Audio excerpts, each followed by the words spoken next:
Tau e whai nei i whina sa o tātou hiu. Me ngāhi kia hota, kia koutou, kua kōrero hia I ngā kōrero e kānaki o tātou tupu nei tēnei ata. Mi tānata mihi mai kia koutou, ko tātou katoa I tēnei ata. Me mihi anō ka tika kia rātou kua wehe atu ki te pō, Puanko Tifa, of course Auntie Media.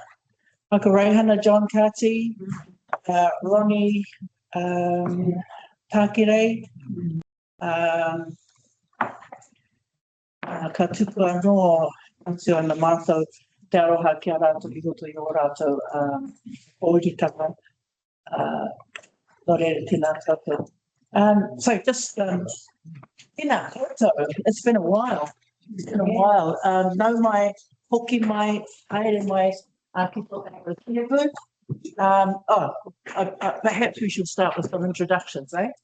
Wikitoria Tāne, and I am Ngāti Mania Koto Ngāti Ngāti Apukura. I live in Ōtorohanga. I am the kuratau for the whare o Waiwaia in the Ōtorohanga Waipā district. As a kuratau as one of the trustees. So perhaps we'll do a round of the table. Are we okay with that? Just kick off with. I would actually like to actually extend that to all of the teams, the real machinery that do, those who do all of the work. So if we just, first of all, go around the table and I'll pass the toko to you, Liz. Yeah, thank you.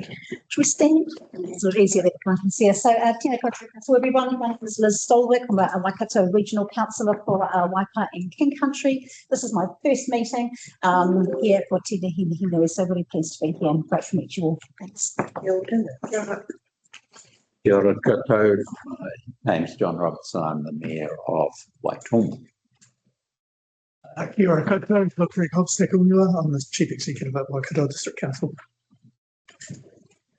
Ata Maria tātou ko tūru tēnā takarino ko mahau te Māori wori mō te Waikato, te kaunihiro o Waikato, tēnā koutou.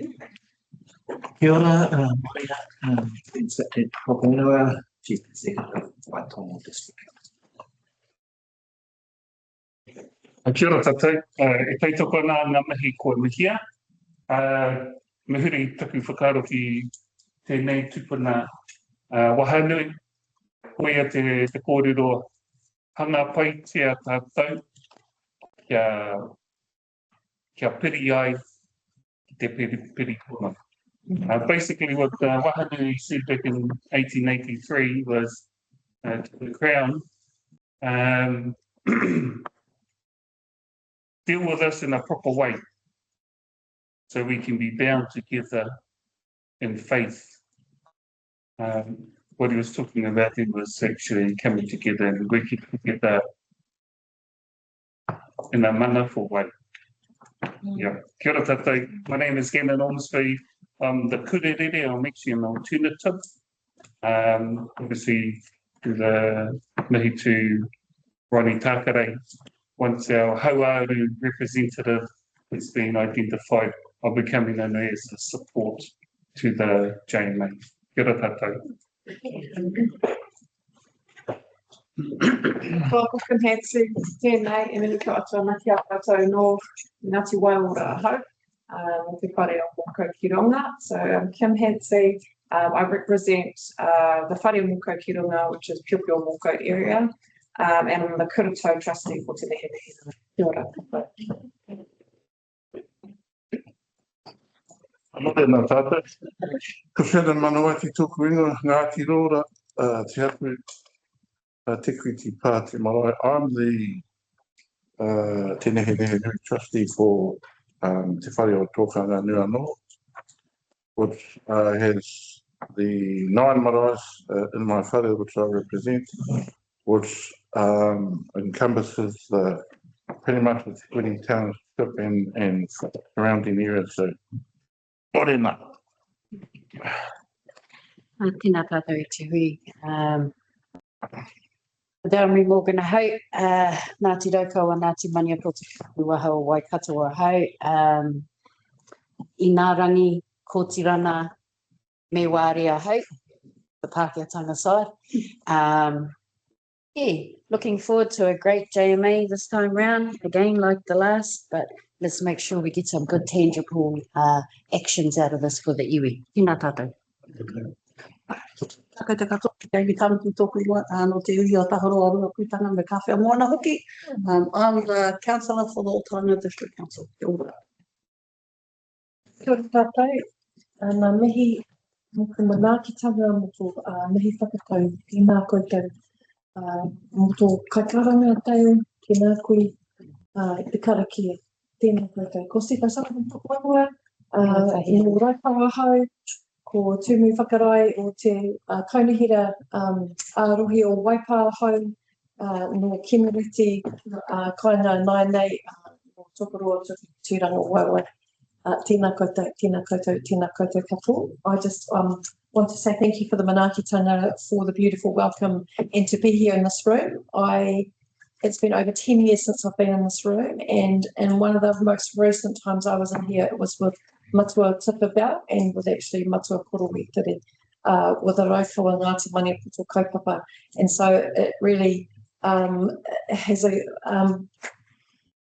affected me being in this room in this whare today, a beautiful wairua, and the long conversations obviously between Raukawa and Maniapoto about JMAs, and so it's a delight to be here bringing this into action, and I'm here to get results and make things happen as well, so really looking forward to the kōrero, and I would also just like to bring our Mayor Mike Pettit's apologies today. He is very unwell, so I know he's looking forward to being here, so his apologies.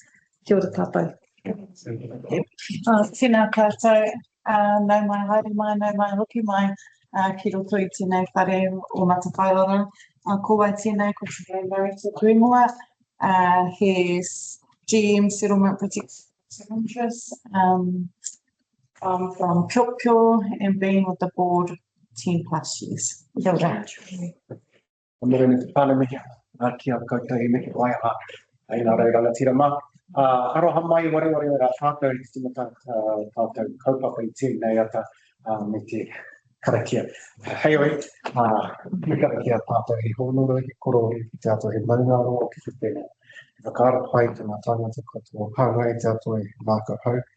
Ki kutu i tēnei tēnua mātou i roto i mātou mahi o katoa. Tēnei te mihi kia koutou āmene. Ko tēnei kairitaku ngā huru ngā te pukenga ngā te maru ngā te kahungunu. Kua te timu whakarai o te Nehenehenui. And that makes me the chief pallbearer, puhakuka and kite carrier of our rangatira today. I mihi mai ai ngā pukumahi e noho I want to talk about it. So, kia ora whānau, lovely to see you here today. Kia ora.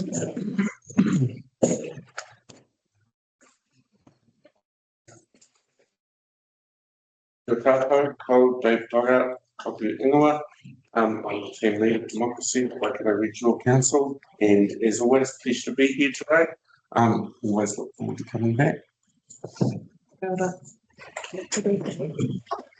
Kia ora, ko Teresa Toku Anoa. So I am the Democracy Advisor for the Co-Governance Forum, technically on leave, but here to support today, so any administration stuff. Kia ora. Kia ora. Grace, if you come with us. Hola, koutou, Jason Tuku Noa, Senior as Edmund. Tātou katoa, pali o wai tōku ingoa, no Maniapoto Ngāti Pākehā hau, ko Aotea Koutai ao hau, o te Nehenehenui. My name is Leah, I'm the Sales Manager for Nehenehenui, day number 9. You're Pete Holmes, Regional Councillor for Waipā DC and Karakia, and identify with being party Wairi, mainly because they adopted me. Hello, my name is Doug Hookie. I'm the General Manager of Whakatau for Nehenehenui and our iwi radio station.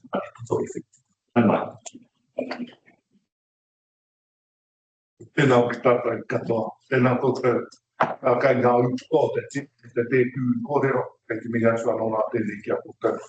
My name is Larry Wilson. Last time I was here, I was supposed to Uno of Tairanga Whenua from Waikato Regional Council. And there was a time I had lots of cup of teas with Janice. And we'll remember those times. They're talking about JMAs, took up quite a lot of our cup of tea times. So had lots of meetings in this whare.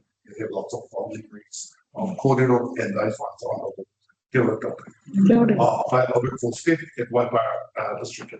Kia ora. Tēnā tātou te whare, koe te pi atu. He moko punanga o taharo. Nā te mahuta, tātoku māma, tātoku pāpā no Ngāti Hare o Kaitupeka. Nō reira, e reira ana te tātou. Ko wari ka kuingoa, rei ka kuingoa o pāke, kei o pō. Kei ara hi Māori for Simona Whi, Whapi te Bimu. Hi, you're all. I'm Paul Smith. I'm the program lead with Waikato Regional Council and the River Catchment team. So, thank you very much. Good report. New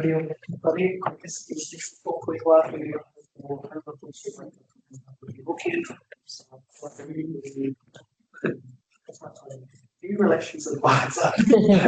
More careful. I want to also convey the apologies of Leodell and also for the others insurance. But our other appointee team should be drawn to some investigation. Tēnā koe Tess. Morena tātou, ko Kelly Tapanua. Oh, sorry, Kelly, you're Tapanua.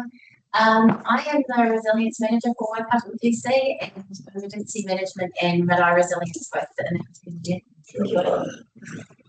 Kia ora koutou, ko Kirsty Dane Tokoingoa. I'm the Group Manager Strategy and Acting Deputy Chief Executive of the Council. Kia ora.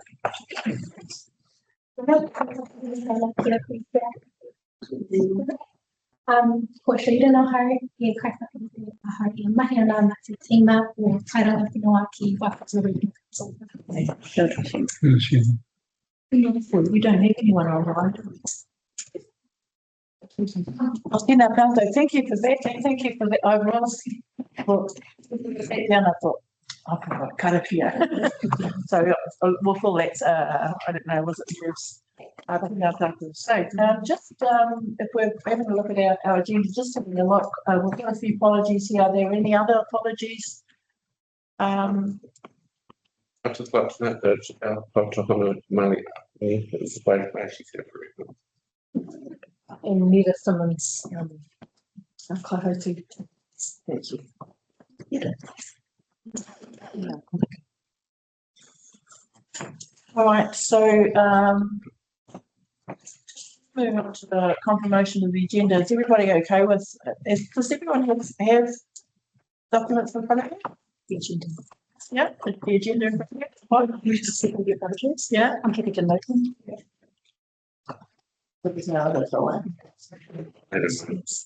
Yeah, can we have a mover for? Well, I'll move for the apologies. A second.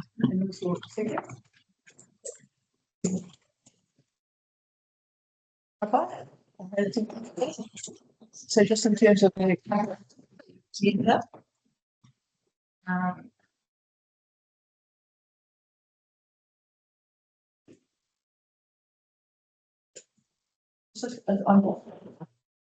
Here's your recommendations up here for the disclosure. So I can make it a public. Hang on. All right, well, you just want me to do that, okay. Well, there's a couple of recommendations here, and the first one being that the agenda of the Nehenehenui Co-Government Forum of 18th May as circulated, be confirmed as the business of the meeting. Second, that the order of items follows the order set out in the minutes. And third, that the meeting may sit longer than 2 hours contiguously and continue longer than 6 hours, including adjournments. Can I have a mover? Thank you, Dale. And seconder? And Shannon Manawaiti second. All in favour? Aye. Aye. Okay. Right, so are there any interest that we should register for the meeting? Yes, I'm a staff member of the Waikato District Council. Any other conflicts of interest that should be noted? Okay. If there are any that come up over time, please one of the team know, and we can add that to the next couple. Next item. Yeah, I mean, this is a reduced. Yeah, we were trying to look. The minutes of the Nehenehenui Government Forum meeting held on the 9th of September 2025 be confirmed as correct. So I'm going to take the minutes as read. Okay. So Jamie, you're going to and sorry.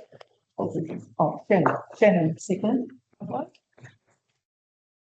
All in favour? Aye. All right. So with item 6, general items, membership and procedures of the co-governance forum. I can speak to this.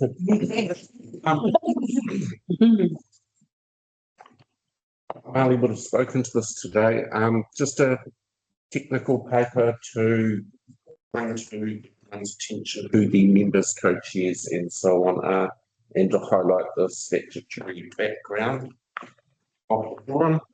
Happy to take the paper as read. I'll just quickly cover off the disclosures, interests and registers. So each partner organisation holds a register of their individual members' interest.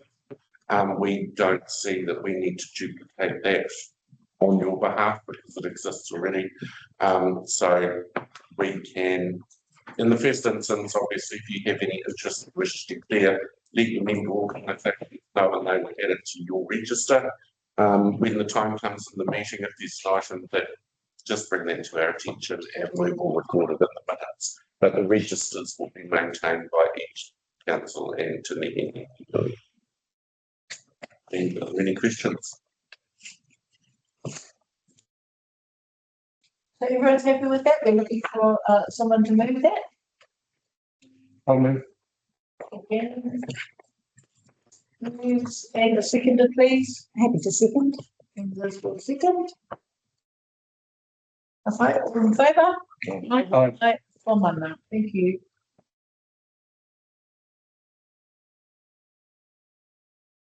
David, do you like a deputy at this point? We can do that here. We can do it after the meeting finish. It's just a formal notification of suffice. Unlike a lot of committees that we have, the appointments are actual appointments. It's not nominations. So there's no requirement for us to take your appointments and bring it to the committee for ratification. So you can directly appoint to the committee and we'll just note that. So in the I did ask Jamie this morning if she would be happy to be the deputy chair in the car park this morning, and I think you were more than happy if there's no other people who would like that particular position, but it just might be good to tidy this away now. Jamie, you were the deputy last term, I believe, so I think that continuity would be really good. And I'll note that in the minutes for you. Okay, so that's we're talking context setting now. So can someone please move that the report context set? No, we've squared away with at the start of context setting, which I think. Yeah, I'm happy to speak to that. Yep.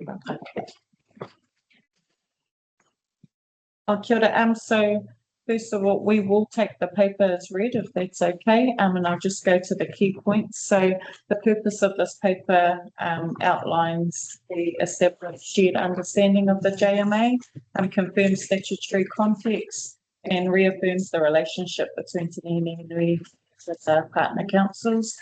So the JMA was established as a part of a requirement under our two settlement acts, the Ngawe o Maniapoto Waipā River Settlement Act and the Maniapoto Plains Settlement Act. Page 22 of the agenda sets out our aspirations, new aspirations in the JMA. And since developing the JMA, we've also developed schedules to date. So those schedules outline collaborative processes for specific areas within the RMA processes, resource consents, planning, monitoring and enforcement, and other schedules. But those schedules are also appended to our joint management agreement, which you can find online, or each of the organisations should have a copy of that JMA. But like I said, we'll take the paper as read and open up for any part-time. Just in the if I can, if we are able to maybe do a presentation on Te Nehenehenui update, which set out our strategy to give an idea to the council of our priorities. Good? Yeah, cool. I can share my screen and then we'll go to part-time after that actually.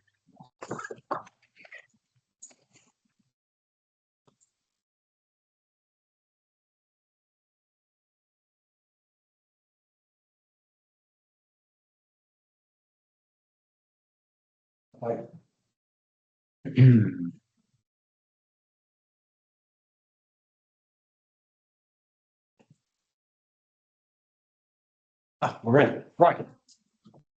So we just do a quick update today for you all. Our road which was confirmed in March 31, 2023, has been our kind of guiding principles for the first 5 years of the Punga phase. So the Punga phase is the strategy is really about how we get set post-settlement, what we're looking to achieve, and what are the things that we're going to need in order to build our base upon. That's where the tumu comes in. That's our base. So from the Punga, we grow the base. And then at the top of the tumu, that's where the rukuro comes in now. The kawa is the piece that is important to Maniapoto. There's a concept called kawa model, which was a battle formation. And the way that works is that you've seen the triangles like on Gannon's jersey here. Effectively, as the kawa, the philosophy was that as the end went forwards, the side would come forwards, and then the front, which is the mata, the face of it would then pierce in as well. So what we did then is took a look at that was what was needed then, but when going forwards, the rukuro is about how the kawa dives. Have you ever seen the black cormorant, the shag? Pretty crafty animals. They fly great heights, they get good vision, and then they dive deep and always come back with what they need. So that's where the concept of punga, tumutu, and rukuro come from. We have 5 key focuses around hauora, whanake, mātauranga, paiao, and hakanui. Hauora is really ensuring that we get equity people within the rohe and outside. Then we look at whanake, which is really about developing businesses and homes for our people. Mātauranga looks at our education and our knowledge. Paiao is all about our environment. And then hakanui is about bringing Maniapoto to Maniapoto using digital technologies out back from building upon our tribal registration. That's the parts that help us activate the strategy. We have Waikurangi, which is our charitable entity, and they are mata for our people. And they look at supporting our hapu, our marae, and then our whānau. The ahu side, the name for Waikurangi comes from the birthplace over by Maniapoto was born and raised. And then the ahu side comes from a place over in Karakia called Ahu, then became Te Waitere, and is now kind of known as like the Karakia Sailing Club zone. So you've ever been over there, there's an area you can drop your vote in and go to Pātiki if you're up for that. But it actually shows that Maniapoto was a really strong commercial hub iwi. They had the ability to transport kai from the Karakia area up to Auckland, across Australia, and as far as San Francisco, according to some of the information. So Maniapoto have always been both focused on their people and focused on their economic development. So that's where the general gist comes from. What we'll do is just go through in the last, well, I should say 3.5 years. So in the last 3.5 years, we've really managed to kick off. So if you've been up to Islanada Place or Mangariko, you'll see that there's a whole bunch of earthworks going on up there. So we were fortunate to have an agreement with Waitomo, who had the land originally. We bought it from them, and then we worked with them to get our consents up and running, and now we're building 40 homes up there. Those will be homes that will be owned by Nehenehenui and looked after by us for our people. Then we've got our Hauora Mātauranga strategy. So when we developed the overall strategy, our operations team came up with ways to execute that strategy. So we have both an education focus as well as a health focus. We're pushing within Waikironi. For our marae insurance, we've made that available through NZI and Willis Tower Watson. That gives access to any marae within the rohe, the ability to reduce their costs from about 38% to 52% in total cost, which is quite significant. Most marae are judged as commercial entities. Well, we did it, like you said, these aren't commercial entities. They shouldn't be held to engineering standards, and it shouldn't really matter. All we want to do is have an umbrella policy that allows everyone to sign up. So that's gone really well, and it's reduced a lot of our costs. And marae that struggle, like you've got marae like Timatanga that sits here, and they've got close access to a fire department, so they get a lot of ease. Then we've got Minimum, which is out by Marakopa, which most people wouldn't touch, but we've been able to get them to go and assess that area because it doesn't matter where you're located within the rohe, as long as you're a marae, we can do it. Our kaumātua insurance has been launched. We've got about 350 people on board now. And what's sad is the first year is free for our kaumātua 65 and older, and then it's $250 a year after that. The rationale there is that if we can keep our old people safe and actually give them better standard of living, they live longer and they can contribute longer, which is important to us. We have Kakaho, which is our platform. It was launched in October of 2024, and then we had a tribal registration with 30,000 members on it. We've switched them all over to Kakaho, and it's now up to about 10,500 registered members, with 33,000 total. But the 10,500 are the ones that have updated all their information, so it's slowly growing that platform as well.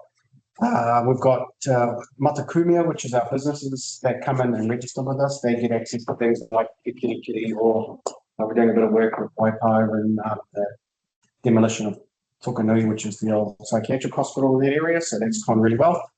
Working closely with them to make sure that happens. We've got 42 DSPs.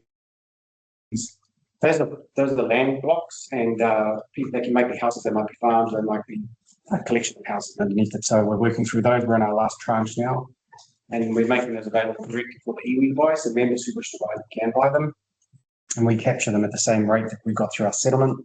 Our SIPO is confirmed at 6%. It's now moved to 7% with a stronger focus on pushing the envelope on our commercial investments. We've got our ACC relationship in place now, where we're looking to create preventative measures. And we've been doing some exploratory technological stuff with a couple of groups from overseas to bring in new technology into the country, working with the Ministry of Health, which will also get something going, which we hope to talk more about in September.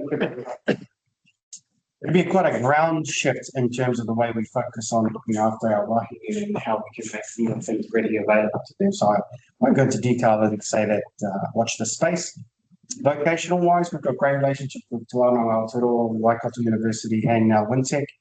And through our relationships with BOE, which is Ministry of Education, and the Tertiary Education Commission, they've made available to us programs like the one we launched with Vertical Horizon, looking to support our whānau that didn't really want to go into a schooling space, but wanted to get a trade.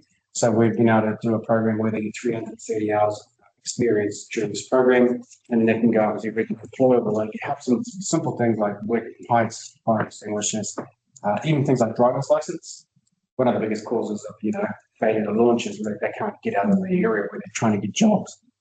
Obviously, the councils, we've got the Northern JMA first, and the Southern JMA has been confirmed too. So, Tauranga Regional Council, and our Horizon and Ruapehu, yes, have come on board.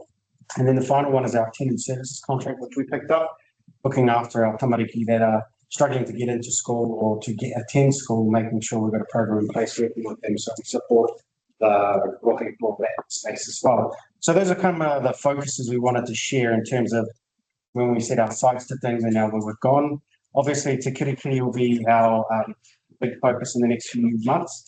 We're very proud of the fact that we've been able to deliver that, and we've got a $20 million grant from the MHUD, Ministry of Housing and Urban Development. So we're just going to throw up a few slides, and if you just click one more time, it should do something. There we go. So this is the renders that we've got going up for Te Kiri Kiri when it's finally done. And you can see that we've managed to infuse a lot of parts of Maniapoto into the way we're doing the design of the building and the way we're lining the bathrooms where they sit and not next to the kitchen, not directed by housing, the bedrooms. We're really excited by the idea of getting safe, affordable housing for the people. This is going to be part of our affordable rental strategy. So what we will offer is it's 80% of the cost of the rental market here. The other thing is we're working with ECA as well as the Lions Company to install solar panels on all of the houses and then capture that to reduce the cost. So not only will they have reduced rental, but we'll also have, hopefully, be able to take anywhere from $90 to $120, and if you go with a battery solution, could go even further than that. So if you imagine as a young family, you've got permanent housing and you can be assured you're not going to be booted out unless you break up, which we're going to have very strict rules in place. But it just takes some of that burden off of how to get your kids through school and how to make sure you stay focused on it. And there'll be a large portion of kaumātua up there too, and they tend to keep an eye on everything as it goes on. So, we've been working with Ngāti Rora, who have been really great to support this kaupapa as well. And so between Waitomo, Ngāti Rora and ourselves, it's been a really awesome project that we're very grateful for. So that's just a general kind of quick flash in the pan of the last 3.5 years of what we've been getting up to. There's a few other things that'll come and a few more announcements by September, but we always share them with the iwi first, and then we'll come back and give you a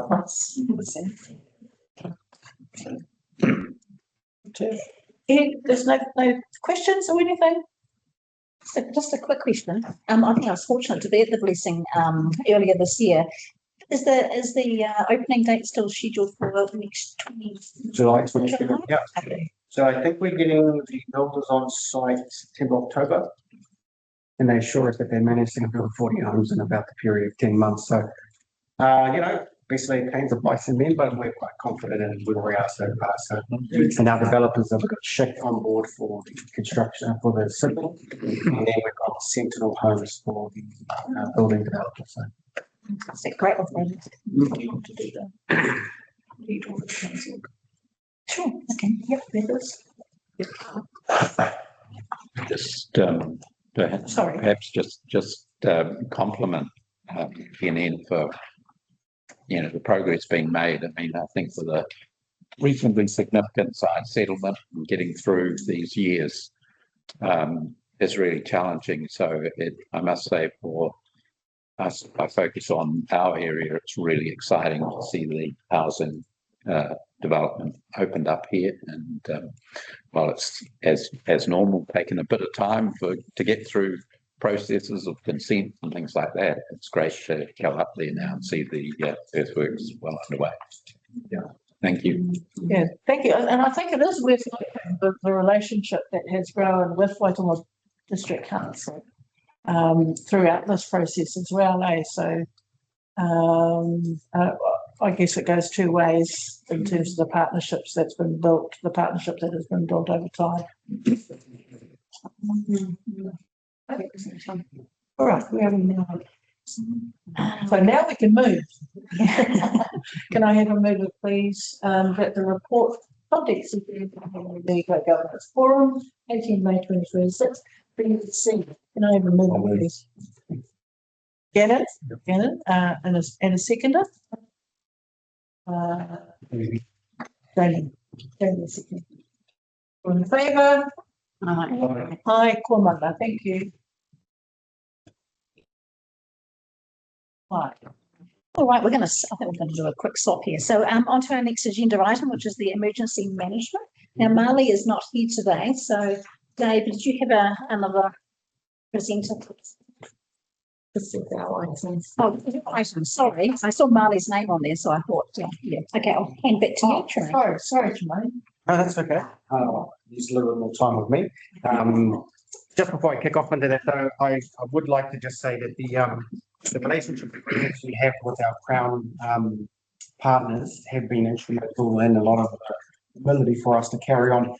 The kaupapa around Manamutu Haki isn't necessarily about partners we work with, it's about our ability to determine our own direction.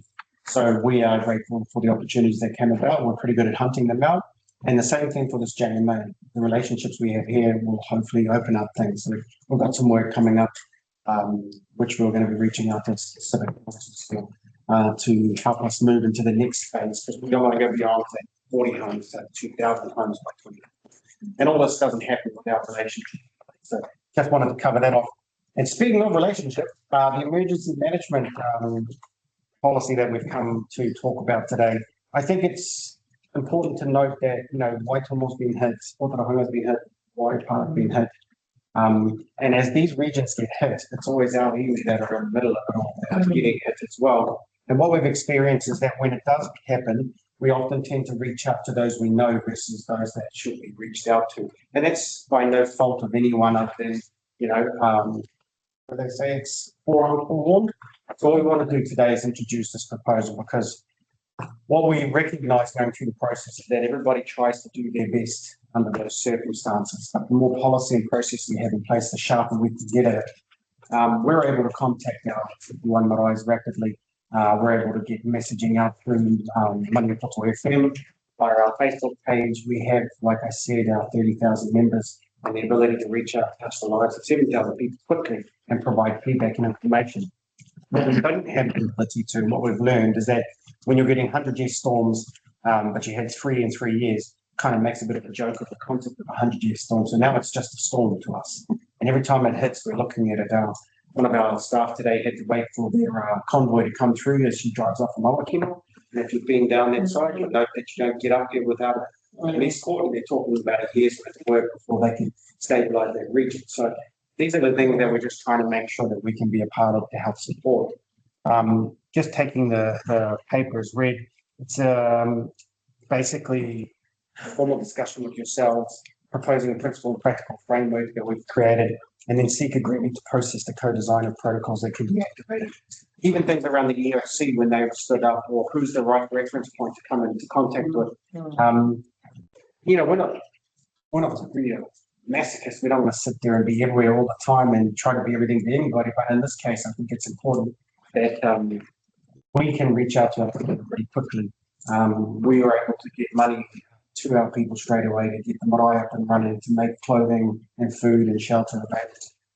And we're not saying you haven't, but we don't have some of the components that work alongside it. From Kōkiri, for example, for them to get money and get access. We can just start, and we'll work through that with them via our relationship agreements.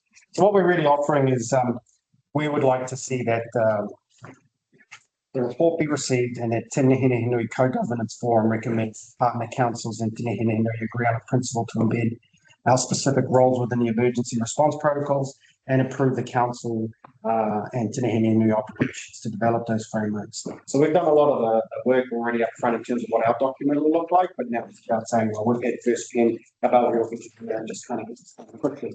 Like I said, we don't want to be running the show. We just want to be part of the kaimahi that gets in there alongside of it.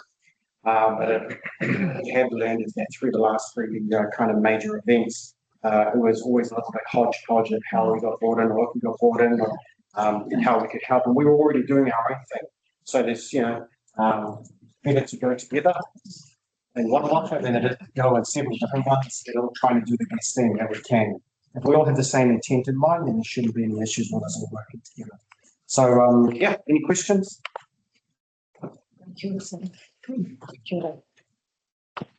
Sorry, Mayor Robinson. Yeah, look, thanks for that. And I totally, Waitomo agrees with the principle of somehow integrating iwi into the emergency management system. As Sam said, we're going through more and more of these events. In fact, I think mayors are probably quite worn out by certainly here the number of events that we're having that are emergencies, including the Awakina Gorge, which has now been closed effectively for almost 5 weeks. I think it's important in this process, there's a statement in the paper, page 25, formalising iwi role strengthens rather than complicates existing emergency management systems. So what I've seen from civil defence, and Gannon's probably more of an expert than I am, but, going through it, calling a civil defence emergency it's like a military style operation. When I head up to the Waitomo Council, pulled in on I think ours was a Sunday evening to consider calling an emergency. You walk into a room with a lot of people and we're full. It's very disciplined and I think well organised. But there are those questions. Okay, so so and so's house might be affected here, or does anyone know here? How can we perhaps make contact with Shannon quickly to see if the PA can take people they've got bedding, food, and so on. So it operates like that. So I think having an iwi representative or somehow integrated into that system, so you walk into that room and iwi's there too, able to quickly say, well, the phone number for, it's as basic as where's the phone number for this person. I think that would be helpful. So my only comment is make sure I think it works pretty well, although I think government's reviewing it again. But it does feel like a really efficient thing, and having an iwi representative sitting in that room being part of it, I think it's probably useful. Through the chairs, can I just say on that from John's kōrero? Well, in short, it's about having clarity of how we're going to work together going forwards. My experience working with iwi across the region, even though you might be affected or not, everyone generally is responding.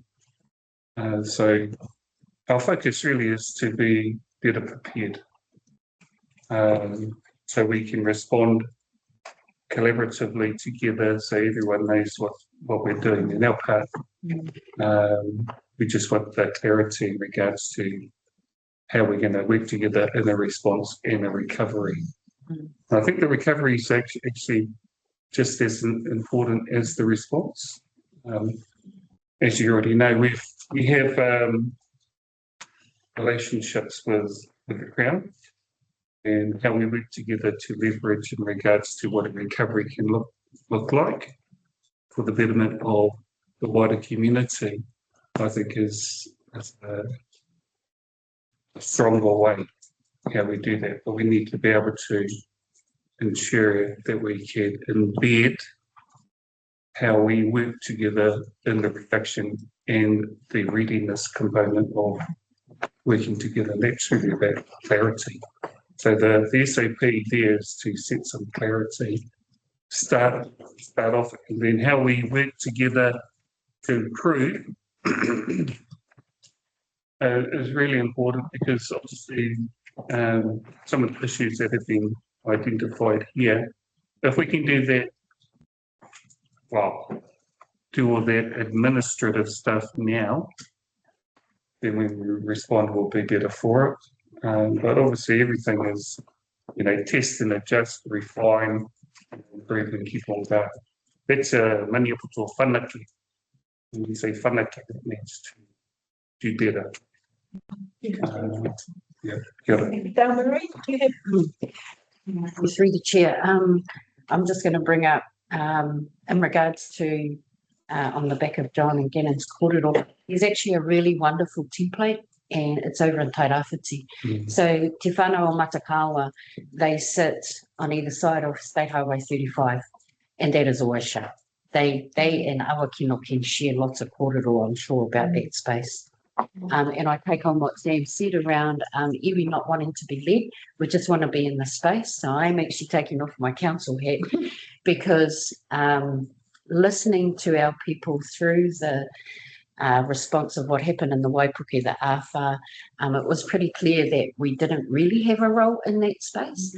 I know Matakawa have this template up there where Tairāwhiti District Council and others in that space have now formalised with Te Matakawa, because they are the ones that are left there to do the do. They are so isolated up there, it's awful. So I can say this, I don't know whether my CEO knows this, but I'm just making contact with Te Mira Simmons and the crew of Te Matakawa to ask them how they did it formally up there. that can we borrow and have a look at that so that we can share it with our whānau here. I think it is integral because like Sam said, we're the fastest to get hold of our people. I know that we have people trapped up in different places. I knew before the mayor knew, I knew before Sedum knew, because they were coming straight through to my DMs telling me nobody's been up to check on us. So we have amazing fast networks. The kumara vine is hot. Let us in is all we say. Tēnā tātou. I'll put that other council hat back on now. Yes, absolutely. I just want to thank Nehenehenui for the initiative of the paper because I think it's a fantastic paper, and thank you for bringing it forward. The most recent event, it's a shame that Sam's out of the room, but it was a 1 in 250 year event, and we haven't had experience of that before at Waipā Council, so we are learning about our CDM frameworks. We'd be very, very open to this. I think it's really timely. You've seen our recovery plan in the back. There's a lot of work to go still with our recovery work, and we didn't have the structures or enablement in place to form a co-governance approach to that going forward, which was what the ambition was, and things happen at speed. So our intention is we would love to embrace this and bring this to the fore. We are going to carry out a review of our capacity and capability in our frameworks in our organisation. I've talked with Julian Snowball about linking that to the review work that the group is doing, and I think this is really timely to add to that review work. We certainly need to invest, and if the current legislative changes that are proposed go ahead, I don't know what it means for local government reform, because I don't know, because it actually pushed more work to district councils and not less, but I think that is a really seminal point in time for us all to think about our funding of this whole mandate. And it is of iwi and how we think about the funding of that, but it's also of our own people. We're not putting nearly enough into our own organisations so that we have the readiness we need. We're kind of getting there on the smell of an oily rag. And I think that's going to fundamentally change going forward. So I note the point about no unfunded mandates. And I think it's a really important point, Taki, to put on the table and keep on the table. And for me, it's about operations, but it's also about governance. It's about understanding where the relationship sits at the different parts of the CDM response right from the top in terms of co-governance responsibilities right through into operations and on the ground. But having clarity, as Brene Brown says, clarity is kindness. If we're all clear, we'll know who's going to step up when and what that looks like. So I think this is fantastic. I'm delighted to see it come through and happy to pick up the conversation from Waipā's perspective with Sam directly. And to Dale Marie's point, there's a number of really good examples around the motu that we could just take from, and we wouldn't need to reinvent the wheel, having been through Whakatau and Edgecombe floods, bits and pieces. That we've had some really good frameworks in the east that we could pick up and make fit for purpose for us. Newbies to this is Waipā. We've been fortunate in living in a very benign weather environment.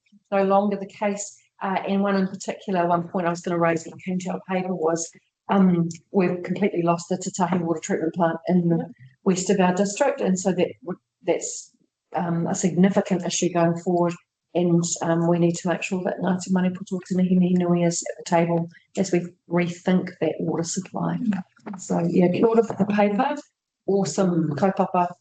Just wanted to thank everybody for it. Yeah, thank you for that. If I could just add to what you were saying, Dale, and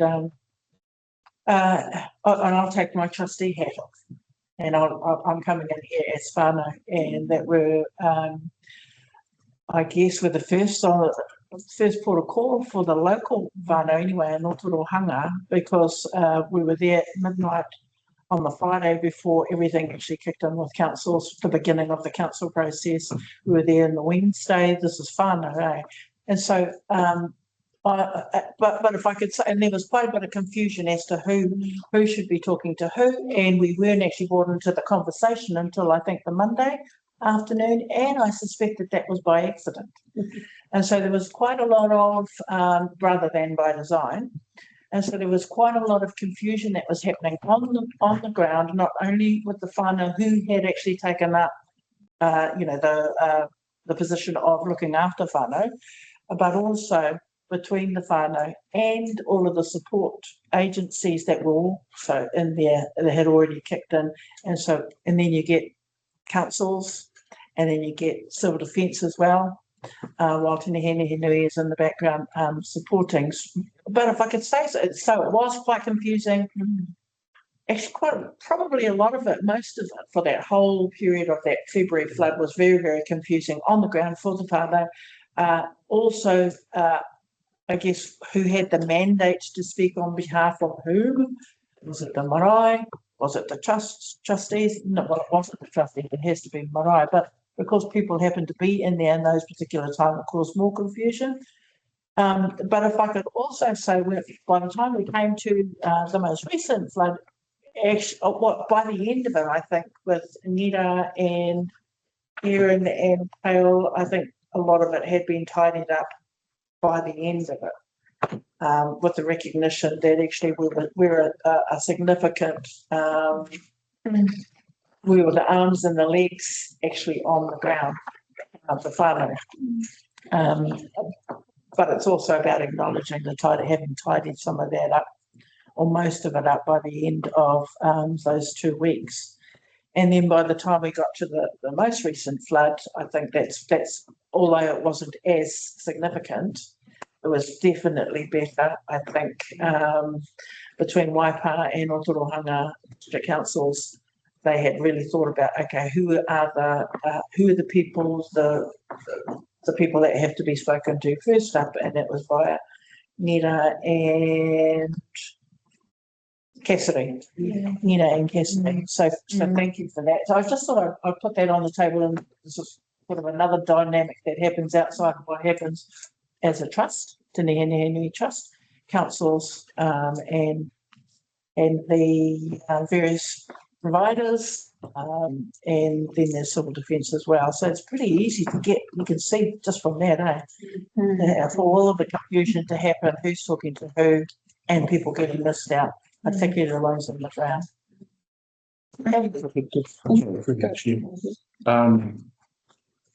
Yeah, as we know, the last major weather event here had a devastating effect on the Waipā district and Ōtorohanga district.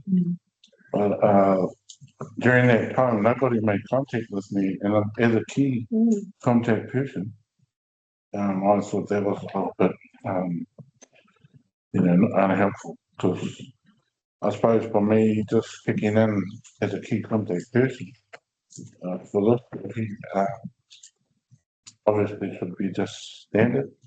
I would have thought, but nobody contacted me, which was a concern, so just thought I'd raise it. And that's probably for my 5 cents and amongst all of us. We focus lots on the system, but you heard, or people are the most important thing. And I think in this last weather event, it was the lack of our care in the people. So we wanted to stand up the system, but we actually didn't have the people at heart. We had the system at heart, and that system overrid the courtesy to call our neighbour, be thy good neighbour, or the councillors who in general have a lot of touchstones in the communities to be able to affect each other. So I think when we're talking about systems, we also need to not forget the people, because not just anyone. And I know not just anyone can knock on a door, extract all a few people out of their homes in the blink of the night, because they're going to look at you like, who are you? What are you doing? Get out of my, So it's the people are just as important as our system, and I feel even in Ōtorohanga's capacity, we lost some of the people, and so and aroha mai share for that. But I think, I think it's a very good kōrero to be at the table, and I think it needs to be very progressive. We must never lose sight of, when we're standing up systems, that we're standing up people, and we're standing up the right people in the right places. So that's just my 5 cents. Yeah, sorry, if I could give an example of some of the confusion that happened, and look, I understand why it happened, but Ōtorohanga, Te Kotahitanga Marae, stood up because people got stuck on Otewa Road. They couldn't get out anywhere. that was on the Friday night. It was about midnight. We thought, gee, we better open up, otherwise we didn't know how long they'd be stuck there. So we better open up. I didn't even ask the marae committee. Here's another layer. Yeah. We just opened it up and thought, got to put them somewhere, and had the whānau there. So we had that, and then the word got out, Timatanga is open. Still, I haven't asked the committee, we just opened it. But what ended up happening was that we were getting the people moved from Te Keti marae to Te Kotahitanga marae. We had people coming up from the church, or were told, and then they were sent away to do something else. And in the meantime, other conversations were going on. We're cooking a whole lot of kai for all of it in anticipation of all of these people coming. We're getting everything ready.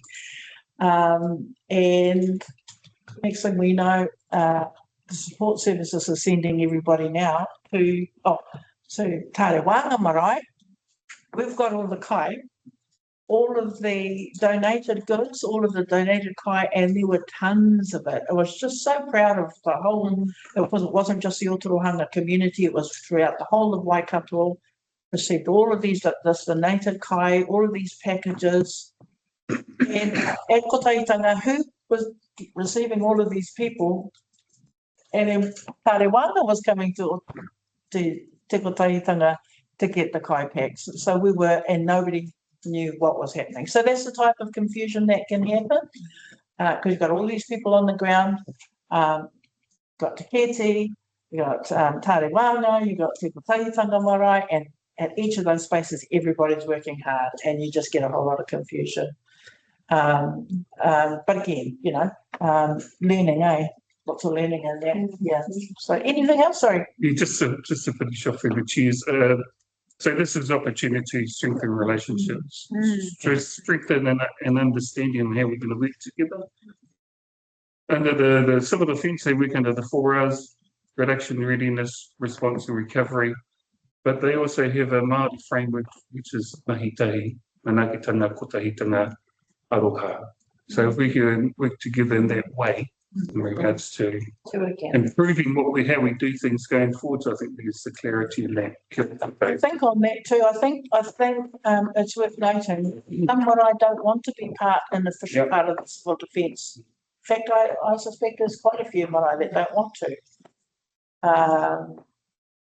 So it's I guess some of the communication and information sharing about how this doesn't have to be under an official civil defence capacity, because as I understand it, I could be completely wrong. You can't access the funding if you're not or the support if you're not an official civil defence. Whatever. Is that correct? So things like that. It's a command and control structure, to John's point, and it's a command and control structure for a reason. But around that, we have all of the ability in the world to make what we want as the Western Waikato, as a collective. And how do we design that so that the formalities, when something is stood up right through to recovery, are there, we know who's talking to who. But around that, in terms of our hapori, how are they engaged with, on what terms? But there's structure for a reason, but I think that's how we flavour that and how we make it ours. And I think those principles are beautiful ones, Gannon. Yeah. So I think the way it worked within that last, with Ōtorohanga anyway, it was because we have kuratai, for each of the marae and staff made contact directly, and Shannon was able, he was sort of in that space too. Only as a support marae in case we got overwhelmed. Yeah. So I mean, had Janine been there, we would have been. We kind of did it in the beginning, pulling stuff out of our own cupboards, stick kai on the table, which is what we do, right? Yeah. Anyway, sorry. Just to that point, can through this discussion and agreement, can we able to clarify around funding?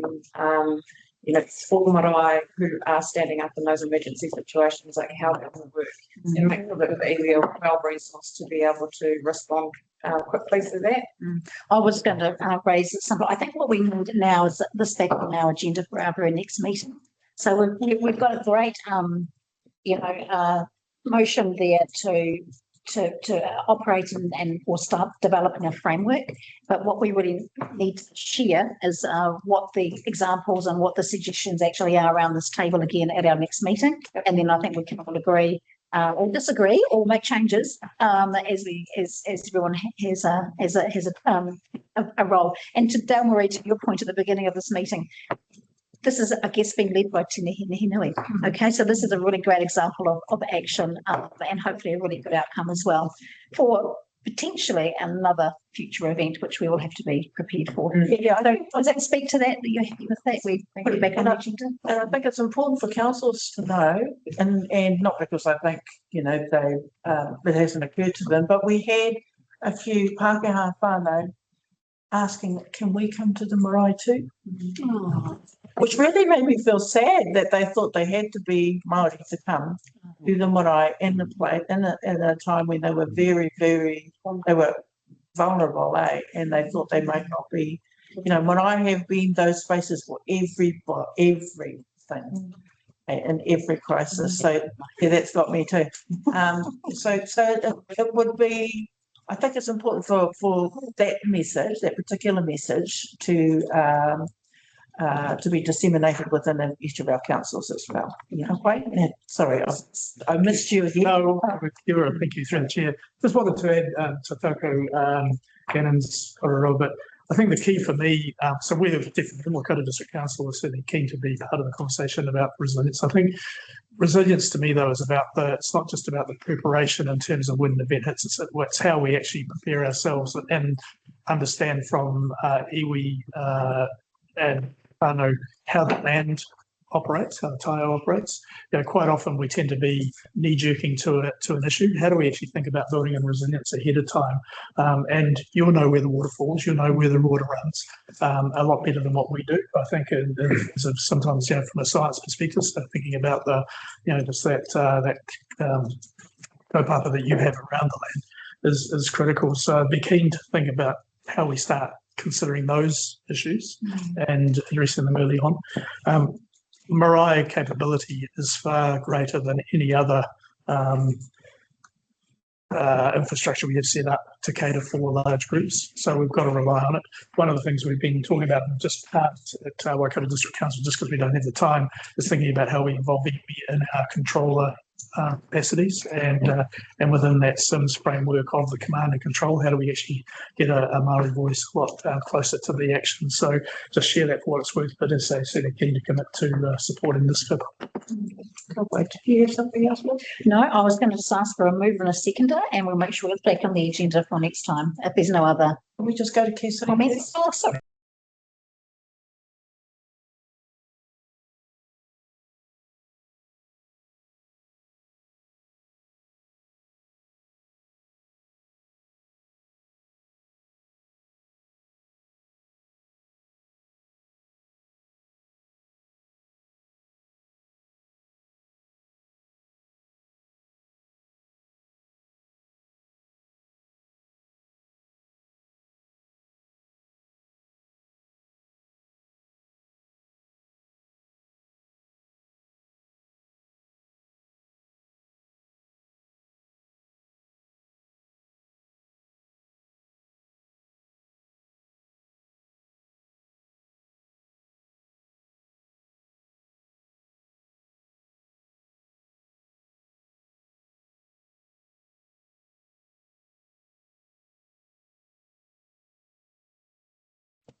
The various councils now for an update. So the first up is Waikato District Council.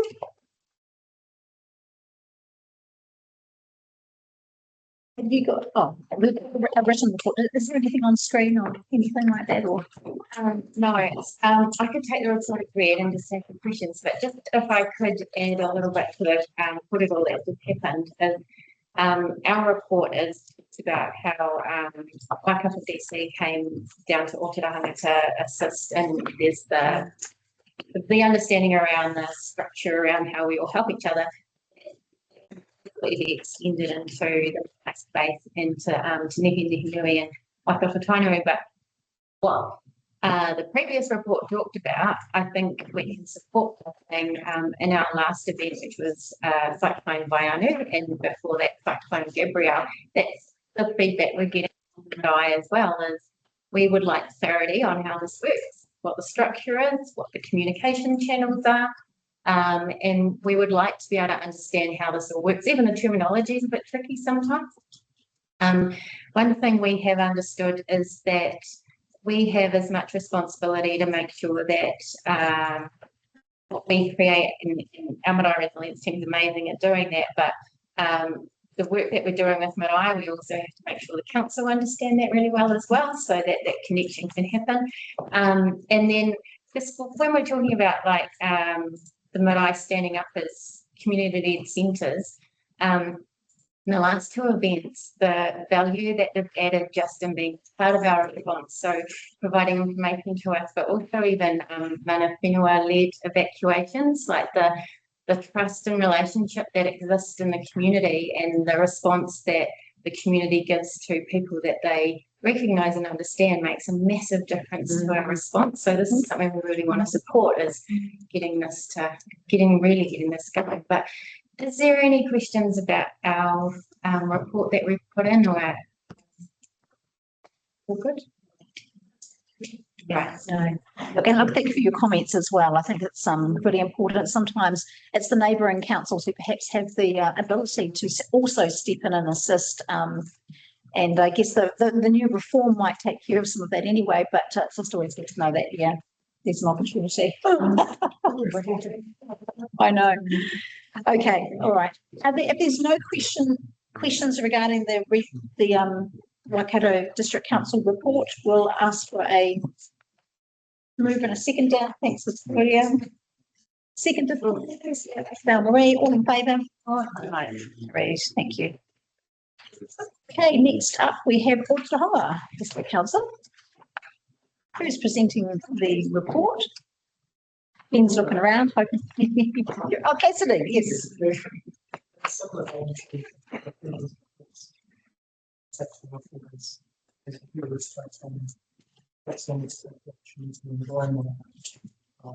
Organisation. For example, I want to acknowledge all of the local authority sector contributed to our communities alongside management and property that will be possible to respond and continue to operate this response that was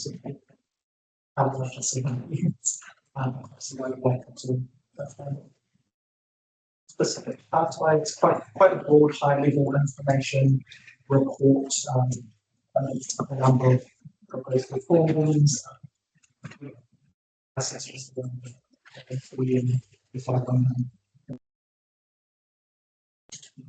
Thanks, Cassidy. Open up for questions. Right. In Ōtorohanga, can you just tell me, under the local waters, I think this Waikato water limited, are there any parcels of land within Ōtorohanga?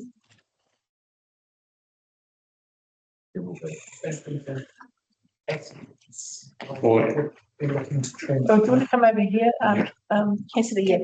Yes. Sure. Or it just stops him from turning, pricking his neck. Yeah. So, are there any parcels of lands within our Ōtorohanga? I left the or assets? Ben and I might be best There will be. Okay. Yes. Parcels of land, particularly around treatment stations or key pieces of infrastructure that has been council owned, that has all the process of being transferred to Waikato Water. Would we be able to get that information to us?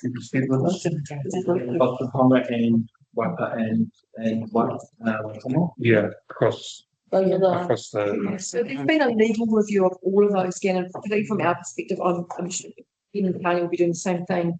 And I'm hoping Erin will jump in if he's had anything to do with it. But there's a legal review of any of those land parcels that get transferred to the CCO, to make sure that they don't get triggered by DSPs, Yeah. or RFRs or anything like that. And usually they're just the land associated with a wastewater treatment plant or a water treatment plant or pipes, access way, etc.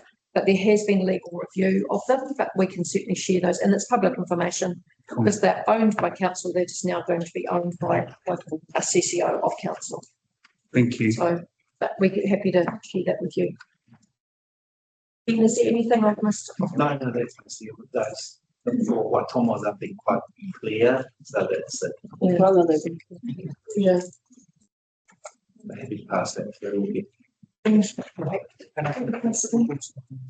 Yeah, that's all right. Let's give Cassidy another tricky question. Has anyone got one?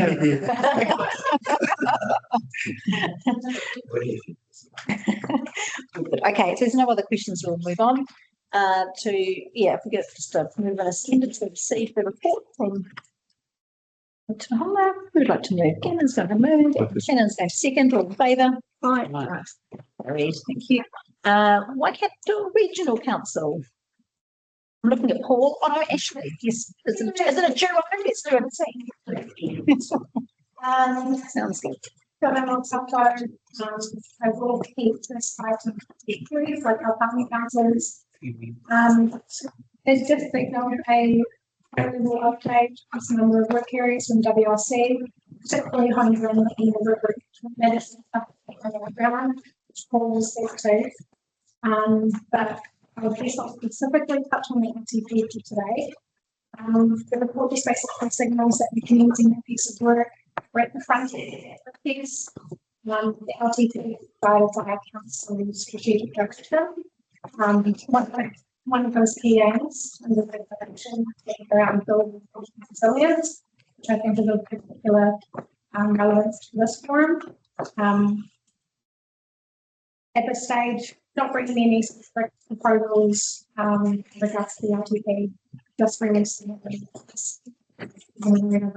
We're able to really go into this conversation, and that there will be further opportunities.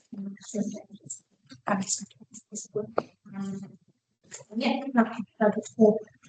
here's a presentation. Yeah. Through the chairs, I've got a small presentation if you're happy to share that. Right.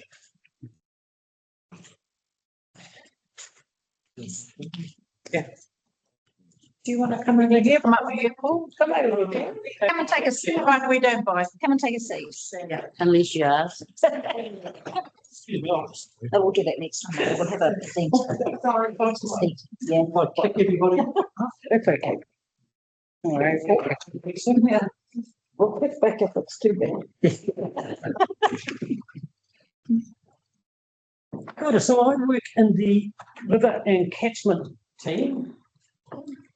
Just to give you a bit of an insight as to what that is, it's very much the incentive side of the regional plan. When you think about the RMA regional plan, it's a lot of rules, a lot of policies. Beside that also sits education and incentives. And so that's the work we do there. Working pretty much one-on-one with landowners, working with groups, working with iwi. Ultimately a water quality focus, delivered through various mechanisms. Sediment erosion control, prevention, protecting bush fragments, then stream bank protection, and also lake and wetland protection enhancement. And through rates, we have basically a free service here to go and connect with landowners. That's right across the region. Many landowners, many groups, not quite sure where to start, not quite sure what to do first. That's where we can offer some guidance. And it all comes back to working on individual whenua with the landowners or the trustees. And the two photos there are just recent West Coast examples. We also have the river management side of it. And so that's working with our awa, very much focused on erosion and nice stable riverbanks, managing vegetation that causes erosion, gradient control structures to try and prevent erosion occurring, obstructions and improving fish habitat. And again, it's still working. We don't have any schemes as much through here, so it's still working with the willing, working with individual landowners. A couple of examples from Comedy Stream, which is a tributary of the Moakurua. How do we prioritise our work? We have a measure that says 80% of our budget needs to be spent in priority catchments. How do we determine those priority catchments? For the Waipā and the central management zone, so those are watersheds, the River Restoration Strategy provides a pretty clear guide. That's not to say we focus on everything in the restoration strategy. We also have some priorities that are not in the restoration strategy, but it is quite a strong guide. Outside of that, the West Coast, for example, we've used a lot of modelling, a lot of science to determine, in this case, that graph in the middle is the soil conservation risk. If we're thinking about soil erosion and things like that, where do we need to focus? And so we've used modelling as the first step, and then from there, picked priority catchments. The graph on, the map on the right is our hill country program through this area. Dealing with hill country erosion, trying to work with landowners and properties to address erosion there. And you can see much of the West Coast, which is part of the geology through here. Much of the West Coast is considered a priority for hill country actions. And for the Waipā, again, it's that western fringe around.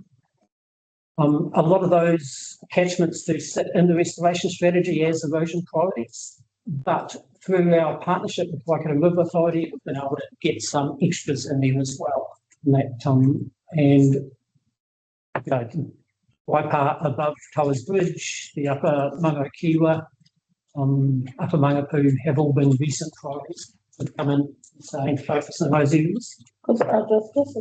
Just even if you drive around Little Head now, the multiple slips that are sitting in some of the higher ranges,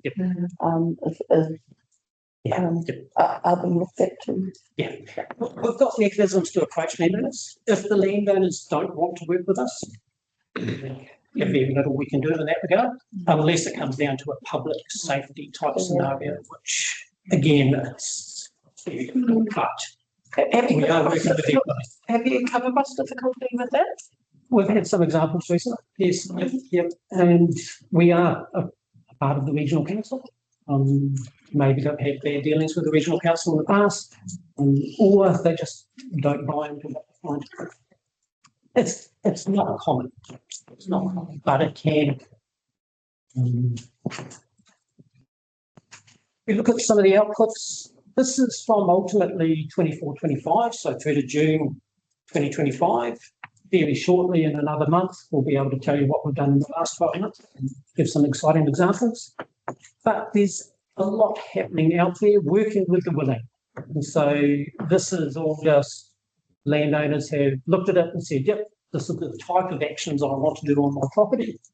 And yep, I'll take some funding assistance to help with it. So you've got the various management zones there, and then the regional total across the whole region. Where it's green, that's a slight increase on previous years. Where it's orange, that's a slight decrease on previous years. But for the most part, don't read too much into it because it's seasonal variations and annual variations. Waipā, for example, we've had a long relationship with Waikato River Authority there. A lot of those early wins have been gained. We've got a bit harder settle now about those changes. And of course, in any one year, there can be significant flood issues that put business aside. So I'll quickly just jump through this. I know it's part of a number of other papers. This is just from the regional council's perspective. October, February, April, all of them were convective weather systems, thunderstorms basically. And certainly for the February event, you see the rain radar, that red, those red dots, just thunderstorms that sat pretty much from Karakia through to Waihihi and Otiwa, and just the rainfall there in excess of that 1 in 250-year annual return period. And most of that fell within a 6 to 8 hour window. Incredible amount of rain. Our zones, our teams were stood up, were activated. A lot of that is just working with that local knowledge and feeding that intel back through the correct channels. Once the event is passed, then our response was to get in there and basically blockage removal, debris removal, get the awa flowing again such that the next event may not have as big an impact. Virtually 3 events in one. This is specifically February. If we think about our western catchments, so Parongia, including out to Ōtorohanga, significant amount of debris flows, deposition, flooding, slips. Those Parongia streams were something else. If we go to the east, up through Waitomo, and the upper Waipā, significant stream bank erosion. The Awa cut itself left and right, new channels and things like that. Completely different to 3 months prior. Yeah. Well, yeah, the upper Waipā was set in October as well, so it's had a hard summer. And yeah, the hill country slips. But then in the land in the middle there, Kuku, Tikawa, Ōtorohanga itself, significant flooding, inundation, surface bonding through those areas. This is Parongia, so this is the Ngākaupoia and the Mangaika. The yellow line just shows the extent of the debris that was left after the flood. Significant land there as you got down to the lower catchments, and it was just covered in debris. Trees, rocks, bones, gravels, dirt. It wasn't, in this case, wasn't a clean flood at all. You can see Parongia there just in front of the slips that had occurred, and all that material coming down through the system. So the top left, that is just below the Titahi water treatment intake, and you can see there used to be a beautiful little forested stream that was very diverse and rocky habitat, and that was, sort of the confronting sight that we saw when we got there. Whole boulders moved, the stream has cut itself left and right, and just, and that was for kilometres. It was incredible. Bottom right, Ngākaupoia, looking upstream towards Nehenehenui Road. Again, you can just see the extent of that debris. And then the other two are actually the Waipā itself, sort of Otiwa and just upstream of Ōtorohanga. Just some of the damage that had occurred through there. Originally, it was just focused on getting all that debris out of the awa, let it flow so that it can be ready for that next potential event. And that covered to start with, it was Parongia, and then some other teams went to the different areas. And it's still been ongoing in some degree. Of course, our annual works programs, we put aside what was business as usual and focused on this. And for the next couple of years, we will also be just focused on incorporating remediation back into an annual works program. We know there's still a lot of debris around, and with each rainfall event, we've got survey paths set up just to go and make sure that we address that as those new issues develop. But it is a significant event. All 3 have been significant events to different areas, and we're going to have to keep an eye. Are you worried about any of those slash piles? Some of them are big, right? Some of them are pretty close to some houses. And the slash piles. Are you worried about any of them moving or any further disruption? It's going to be a problem to dispose them. Yeah. Burning really is the only issue, but that has to be appropriate for the area as well. The slash piles, when they are so physically large, they are very, very hard to move. So, and they've been positioned, the ones we've done have been positioned such that we have confidence that, Thank you. But they significant. The other issue we see sort of in this photo, for example, what was a small diverse awa now is incredibly wide, incredibly shallow. That in turn is going to have impact next summer when it heats up. Any time we get rainfall events, just the sediment that floats through. They hopefully are just 1 in 250-year events, because it's going to take us a long time to get back to the new normal.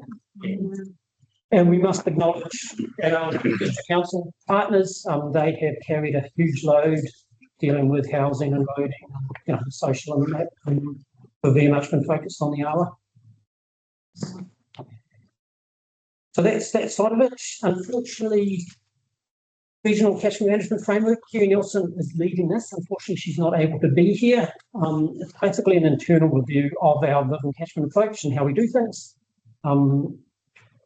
As you can appreciate, it's applied across the region over time as different opportunities come up, some variations. We're taking the opportunity now to try and bring it back to a collective approach across the whole region.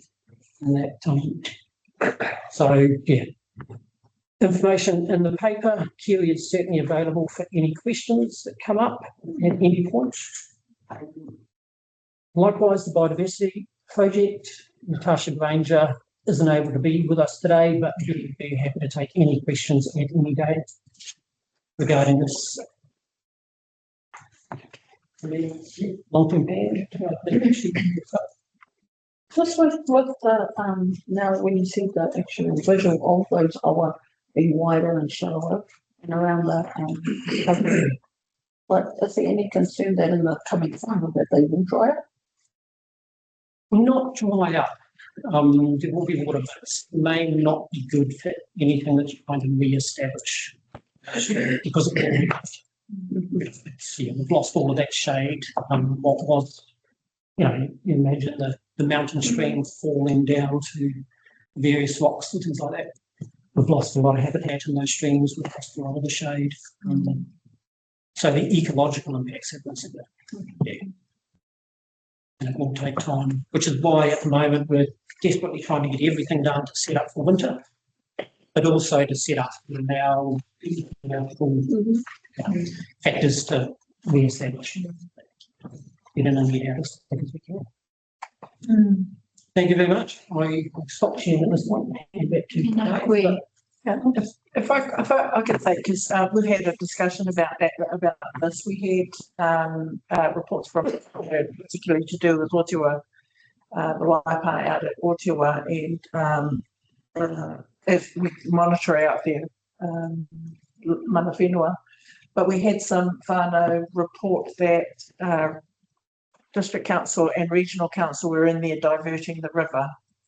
And which is not the case, but I understand why they thought that, and that's the reality of how significantly different the awa looks now to 6 months ago, even prior to that, is they hadn't seen the impact of the February floods, they hadn't seen the initial impact from October, and they were out there, and of course it was Regional Council doing some remediation work there to you've got all the language for this, to remediate and to batter off this just so that there wasn't so much of an impact again, hopefully, with a huge volume of water coming through. But yeah, so we had a number of whānau. What are you doing? This council have done this, Regional Council have diverted the river, they didn't talk to us, that sort of thing. And so I guess what that highlights is the importance of anything like that. It needs to be notified to Nehenehenui, and then we can let us know. And mana whenua, the kuratau, let us know what's happening, and that's going to avoid a whole lot of other. And it's definitely, it's Liam in place now. It's definitely one of the aspects we're looking to re-strengthen.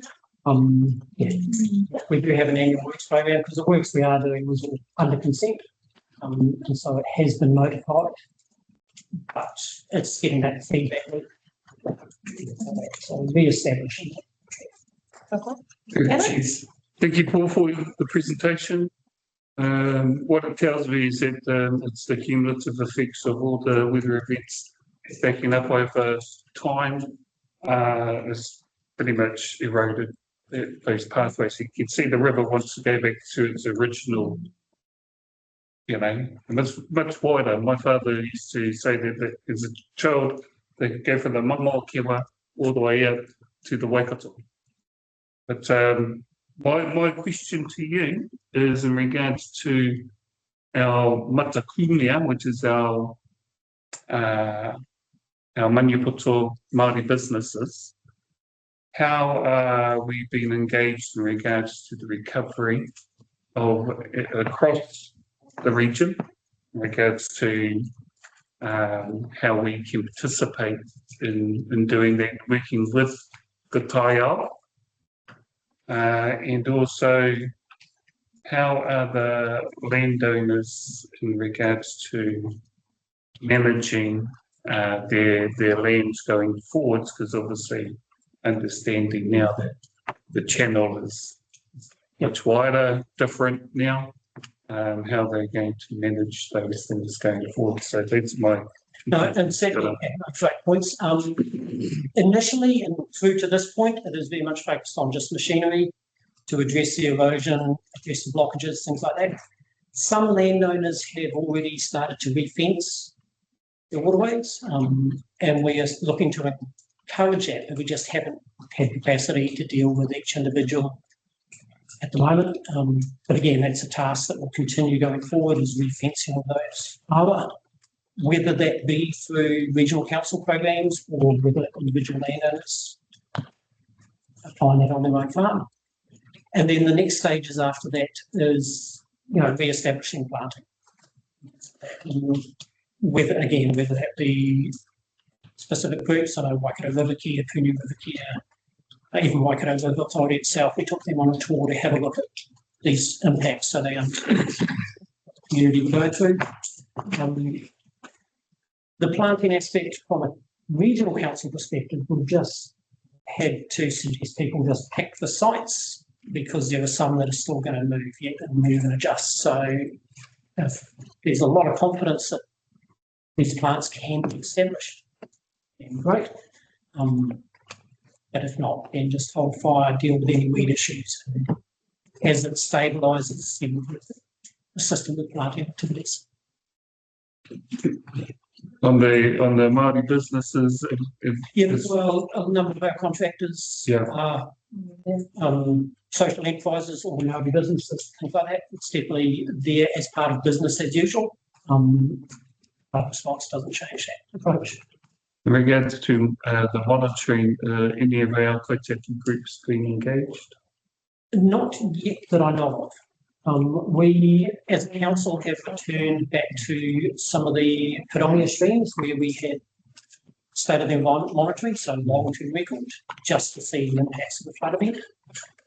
But as far as flood-specific monitoring, I'm not familiar myself. Kenova is going forward. Can I ask you to consider the maniapoto aspirations in regards to how regional council integrate those aspirations into your policies and your planning going forward? That'd be really helpful for us. I guess in terms of monitoring, we're always in the river, Māori are in the river, on the river, they're still taking kai from the river, whichever river it is, even rivers that, some people are thinking, what are you doing in that river? But we're in there, on there in a way that I guess organisations like Tohiasek can't be right across the board in the spaces that are important for iwi, for marae, for kai, all of that sort of stuff, Yeah. And just a little question probably on the back of you, Gannon, around, be our whānau or our people being able to access some of that funding through procurement. It's a real hard process. Might be a thing for TNN to perhaps to help us build so that we are able to engage in that space. Thank you. Yeah, thank you. And Ashley. Moving a second, please, just to receive the regional council. Jamie, first and second, all in favour? Waitomo District Council. Happy to take the report as read. It's interesting in context of what's happened in terms of local government more recently. Trying to get a change, way through change with Whakatau waters. And we had thought probably that the irrigation conversation may have been a little bit further in advance into the future. It wasn't. And then particularly pertinent around the emergency management, this had already started a conversation with and Waipā that we could put more energy and more into that. So I think that broadens this conversation broadens that happens well. So I'm now happy to take the document as read and obviously involve you in mana whenua that those planning. Thank you, John. Yeah, so look, there's two other matters I just want to raise that aren't in the report. First, we have talked about the Awakina Gorge. I just want to let you know that the region, in terms of councils, have come together to try to support some resolution down there. So the Mayor of New Plymouth came up the other day. So the Awakina Gorge is in the Waitomo district, but obviously Taranaki is hugely impacted by this. So to transport the route that had 2,500 to 4,000 people movements a day, and you know, other than things like convoys, it's effectively been closed, and it's devastated, you know, costs and industry in New Plymouth. In our Rohi, it's you know, Mokau, Piu, Awakino businesses, especially food type businesses, have just cut. So really devastating. But anyway, it's great to have the you know, support in the region. We're meeting for the ZTA at the end of this month. The second thing that I just want to mention is that, as you know, there's been talk for some time about reform in local government, simplifying local government, whatever. It started with water reform, you know, years ago, and now it's becoming much more front of mind, I guess, in terms of local government organisation. This, if I think of, you know, so the Waikato Mayoral Forum is all having hui's on all this, and we're running around like, you know, chooks with the head cut off, really, in some ways. But the government has put pressure on in the last week or so to say, basically, reform and amalgamate or do things, or we'll do it for you in a couple of years' time. In this area, some of you will know that I've been keen for us to take some leadership here and form one council between Ōtorohanga and Waitomo. And so effectively, most of the King Country, most of the area of I think we're all within Nehenehenui. And so we are advancing discussions, I guess, at a council level. We have so far done it relatively informally, but we are seriously, between both councils, thinking that we may want to come together. And if we did that, I don't think it in some ways it simplifies things for this forum. Instead of 8 councils, it would be 7 if we did that. So I just want to alert you to that, because there is a process, there's processes going on at the moment that are putting urgency into councils thinking about what they're going to do in the future. And we're probably, in some ways, in the Waikato region, we're probably somewhat more advanced than other councils in thinking what the form should be. Thank you. Thank you, John. So just a question. Do we have any, this is, yeah, I don't know if this is going to be a fair question, but do the councils have any lead on what government is really aiming for, apart from saying amalgamate? Is there any lead on whether or not they're looking to create large unitary bodies similarly to Auckland Council, or are they, you know what I'm saying, or are they just looking at, you know, small amalgamations between small councils, and that's e koeana? Yeah. So I've just been in Wellington a few days ago. Minister Bishop is leading this charge a bit. So those sorts of questions were asked. Look, I think we can be clear that government is thinking unitary councils. And so obviously huge impact for a regional council.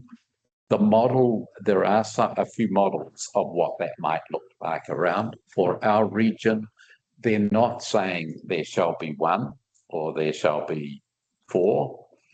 They're probably indicating that they want less than we've got now. So 8 councils, no, 10 councils plus the regional council.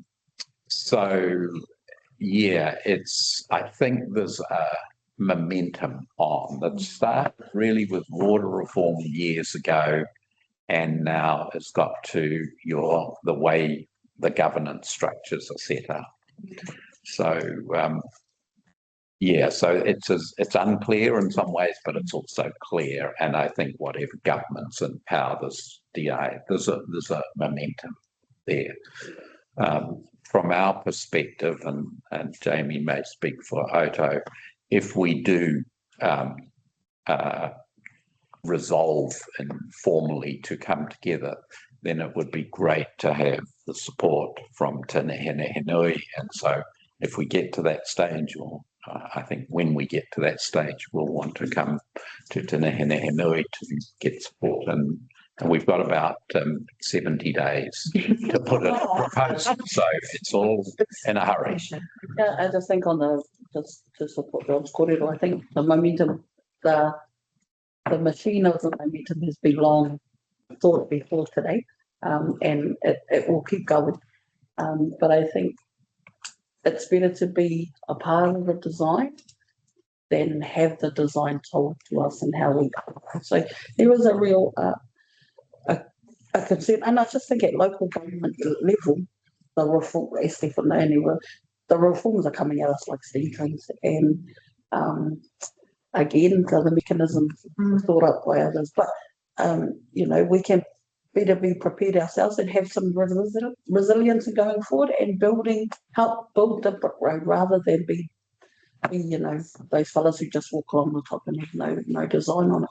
Because I think in these spaces too, by design, we're not designed to be here forever, but we are part of the forever lasting impact. So we need to make sure that, you know, we are having the conversations and we're having the right conversations and not to shy away.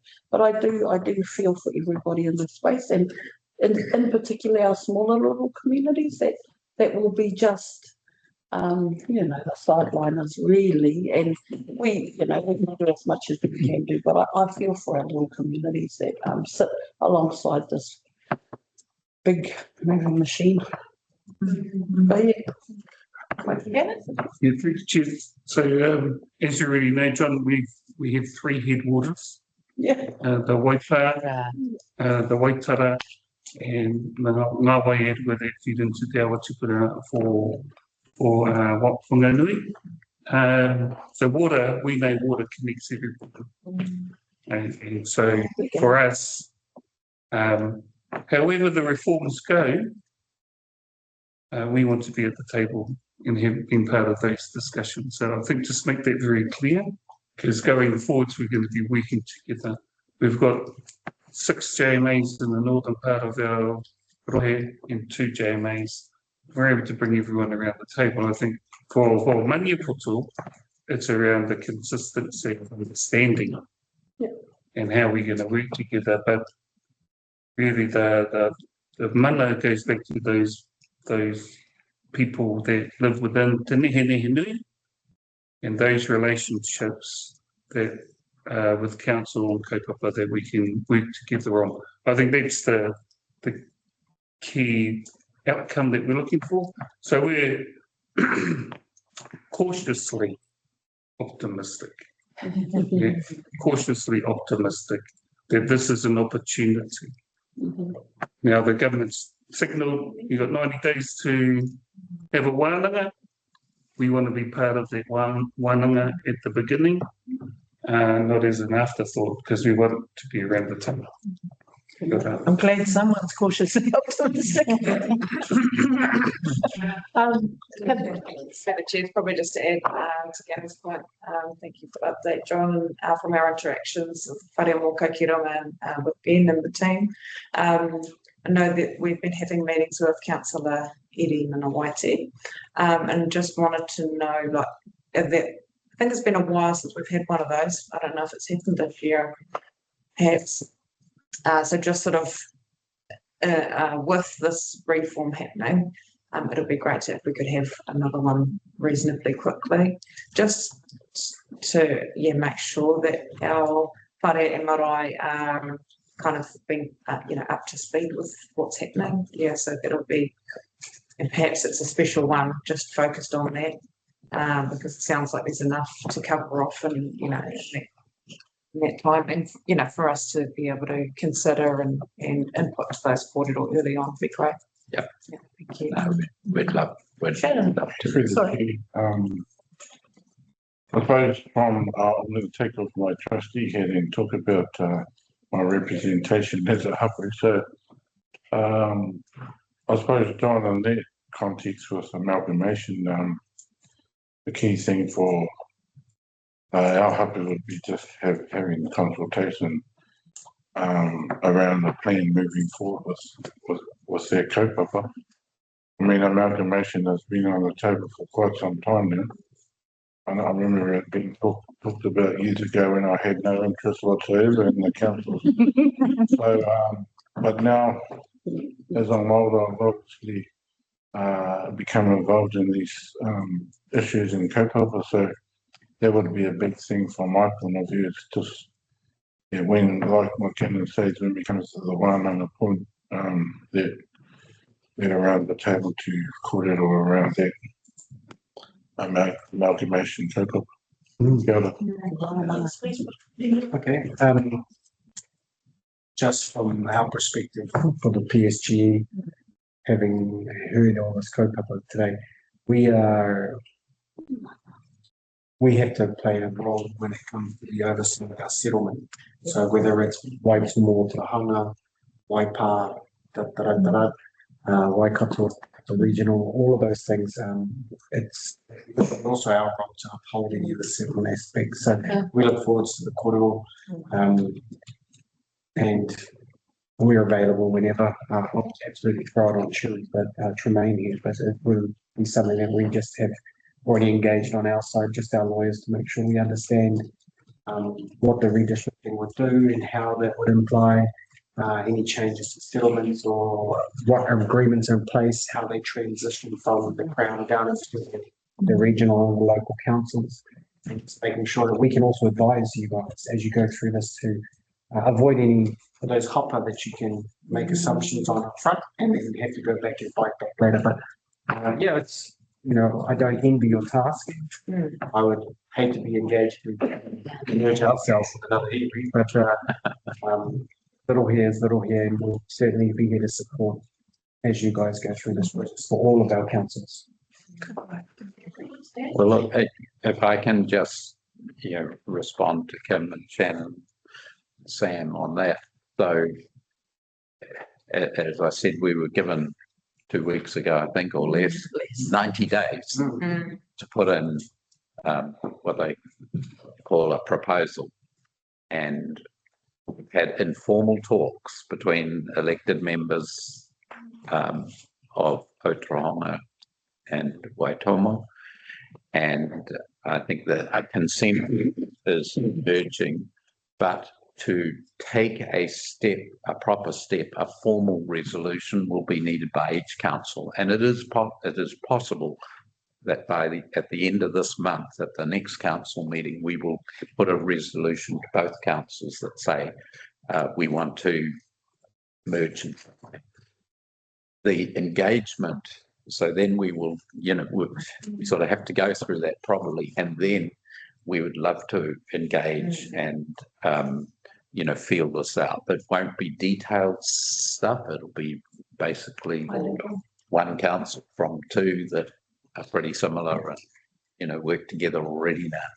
But we will take that up, and I'm sure Jamie will take the same. Yeah, and I think it'll probably include more sitting at the, when I think to the more southern end or the Aorua people whānau, I think we and possibly looking at Pope or all of those, maybe there could be a whole raft of people sitting at the table where we need to start, I suppose, before we start locking things in. So does it make sense? And it's a question for you, actually, Sam. So does it make sense? Does it always make sense to me for iwi to be at the table early? Yes. Discussions like this early, just to get a handle on where the place should be, right? I guess the only part I would be hesitant about stepping into would be how which councils want to come together, because I don't know if that's where because ultimately when they come together it's still within our group, so that's why I was addressing all 5 councils, because whether you want to merge here and here and 2 over there, as long as we can uphold the mana of our settlement and so Waitomo Ōtorohanga going to become a firm thing. As soon as that happens, we'd have questions like where did the Māori war be stood, how does representation go through, who's going to be the who, and how does it all formulate out, what happens to the assets, is there an opportunity for commercial uplift for ourselves? I mean, there's lots of things we'd like to ask, but there's no point in us asking those questions if you haven't had that time to know who's who and who's going to fit where. But you've got us questions in advance now, so yeah. Victoria, I think there's the individual conversations, right, which will take place between councils and iwi as they should, and then there will obviously be a conversation at some point, I suspect, through the Waikato Mayor's Forum with the iwi Chairs Forum, which is where these conversations have kind of been led at that rangatira ki rangatira level. But to Sam's point, it's really early days. But I certainly know from Mike's perspective, because of 90 days, it's early days. Heck talking, and that'll be 3 days. Yeah. But the a catchment-based approach, protection of treaty settlements, size, scale, communities of interest are things that the government are asking us to think about as we traverse the options. And at the heart of all of this too, if I may say, is there's a range of principles. There's 5 principles. We're happy to send out the government's document that's kind of provided a very high level, 12 level. It's a 12-page document that provides a very high level guidance. They've got 5 principles in that document, and of course part of that is actually that affordability as well. This whole issue about rates. But it's only one of the issues, so really encourage you to read that document. It's a simple read actually, but it's helpful. But even the knock on, like let's say you merge 2 councils here and 2 councils there, we've just done this waters group too. So then do they get shrunk down, and maybe there's an opportunity for Nehenehenui to have a seat at the table then? I'm always out there for us, but we all have to manage the fact that we're the PSG, and we have to make sure that the needs of our hapu are met, because we don't get to speak on behalf of them. Could I just through the chairs, 2012 we signed our deed, our settlement for the river, Ngā Waio Maniputo. 2026 we come to a point where we have sort of transitioned from co-management arrangements, and that was very transactional. That was very much at at a governance level. Since our settlement, we're now implementing the schedules, which is our operations. And going forwards now, we're looking at the reforms. So can I just say you guys are the councils are very clear in understanding it's taken us this time to understand what co-management, co-governance actually feels like. Yeah. And the reforms offer this equivalency component. Now, can I just send a signal now? It can't be less than what we have now. Yeah, can't be less than. Must be more than what we going forwards. It's got to look better. So, adding to the corridor of Sam, yeah, you've got to make sure that our settlement is intact going through this process, but going forwards, that how you integrate our aspirations into the thinking and the system of council is going to be really important. And so it's not just transactional, this is the same thing, it's an end approach. And you've got to take it from our perspective that, you know, it's taking us time to get here. And we understand this now, but to change it midstream is actually we're just taking good faith, going back to the corridor of Wahatu, you know, just basically treat us properly, you know, and so we can be bound together in faith. And I think that's the key. We're doing this in goodwill, in good faith. Yeah. Thank you. That's great discussion. Yeah, lunches. Where are we up to? We are going to, well, we've got one more report actually, so we'll just move from executive for Waitomo, if it's okay. Jamie and Kim, all in favour? Carried. And Waipā District Council. Yeah, I'm between everybody and lunch, so I'll make it really quick. The report has been prepared obviously by our Karakia group, so really delighted to announce the strengthening of our Māori team there and a strategic Māori partnerships team in the outline there that Ned has provided. And that's tied to a Future Us, which is also a big program of change and transformation we're doing in the organisation to be fit for the future, sort of post-waters transition and need to build capacity and capability in all sorts of different areas. So we're doing a big transformation program internally, and you sent Sam messages, but we've had a change at the exec level, and that all comes into play, and the organisation comes into a new structure on 1 July. So, and then there'll be further changes after that, but we're moving through that, and tough strengthening is part of that. Really important, building our capacity and capability to be a sound true partner. We're like everyone here. We talk about the impacts on local government of reform, but I know and want to acknowledge the impact of legislative reform on iwi in a whole range of spaces: education, health, legal. The tribunals obviously come out with some recent decisions and recommendations, but the potential impact for your settlements too. So know that you're in that similar environment, and just want to make it to you and the challenges that presents, particularly for your area, Tremaine. We're working through annual plan, long-term plan. We're not consulting on our annual plan this year because there's nothing substantive to, there's no substantive change, so we're not consulting.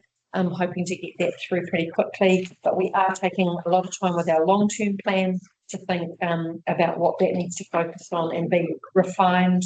And so you see there in the paper our new strategic goals and our new strategic priorities, which resonate with our new council. So there's a lot of work going into that, and feeding into that will be some work through Future Us that's tied to the long-term plan process about doing some deep dives in the organisation about where we need to sit and what we need to really focus on.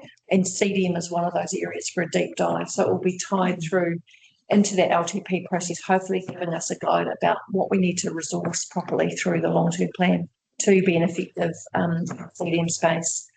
So waters transition, like Ben, we are moving quick, 31 days to go, they said this morning on our CES forum. So 31 days to go, and then we'll have our waters business up and running and That's going to be a great milestone. Sam, I want to think about the future in terms of procurement opportunities, workforce opportunities. I know we've had very early conversations about that, but that partnership between iwi and Waikato is a critical one as well because of the opportunities.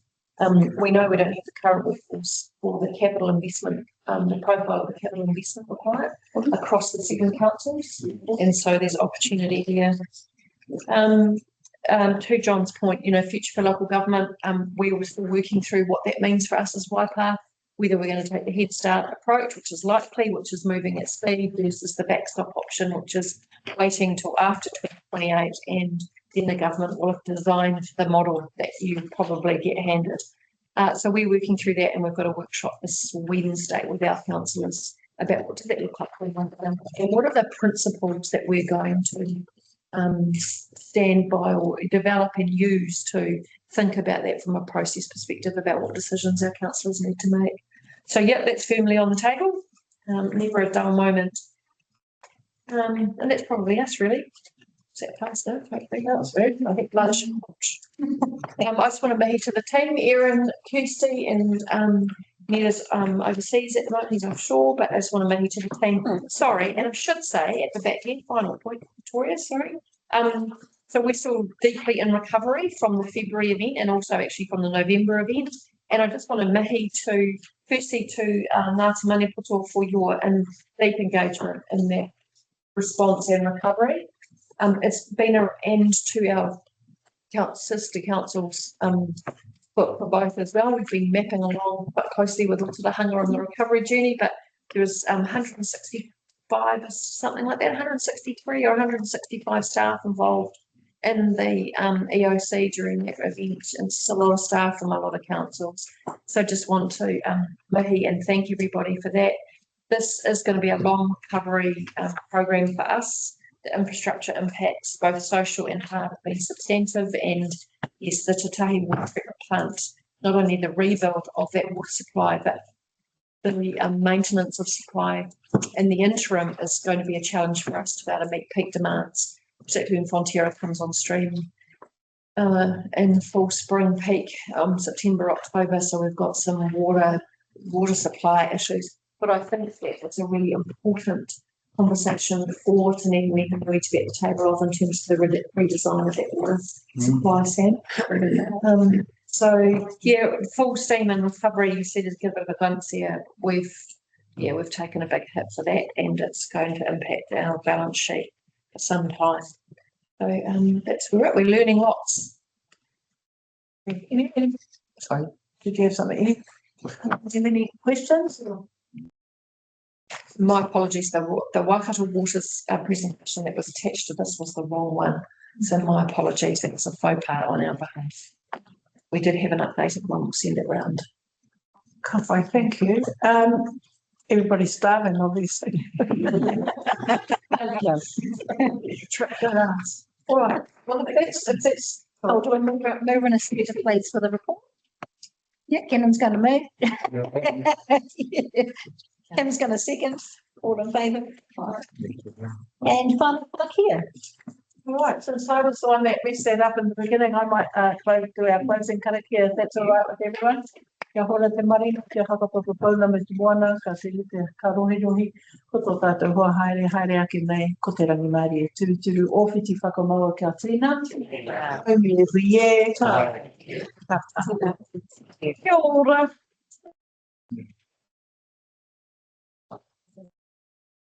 10 days for you.